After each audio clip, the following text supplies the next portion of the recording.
Well, I'll ask you one final question. Don't make me wrong. Go ahead. Ahead of tomorrow's hearing, because you were asked earlier in the news conference by Say it again. about the hearing tomorrow. You Yes. were asked earlier in the news conference by my friend from Sky News about the message that you are sending to Yes. the women of the country. Right. What about the message that you may be sending to young men? You're a father. What does this moment that we're in, the cultural moment, It's a very big cultural moment. right? So what messages It's do a you very have for the big. young It's men also, of America? You're right. I think it's a great question. This is a very big moment for our country because you have a man who's very outstanding, but he's got very strong charges against him. Probably charges that nobody's going to be able to prove. So I could have you chosen for a position. I could have you, anybody. And somebody could say things, and it's happened to me many times, where false statements are made.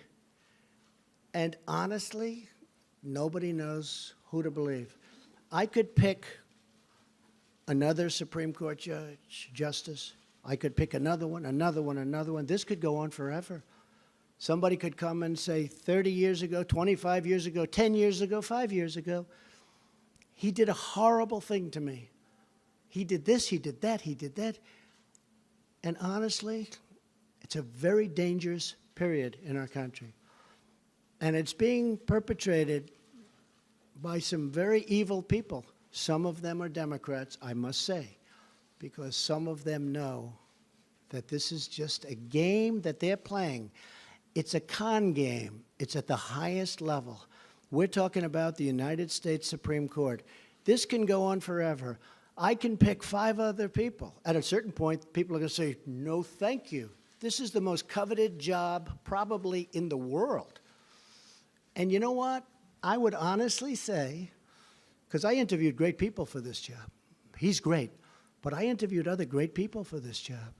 I could conceivably imagine going to one of them and saying, it's too bad what happened to this wonderful man, but I'm going to choose you, number 2.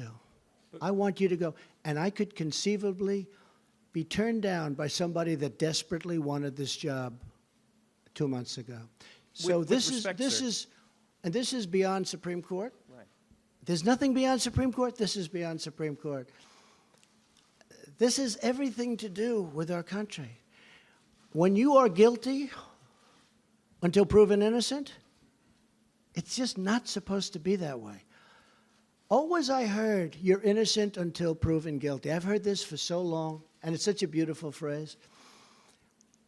In this case, you're guilty until proven innocent. I think that is a very, very dangerous standard for our country. With that being said, I look forward to what she has to say. I also look very forward to what Judge Kavanaugh has to say. I think it's going to be a very, very important day in the history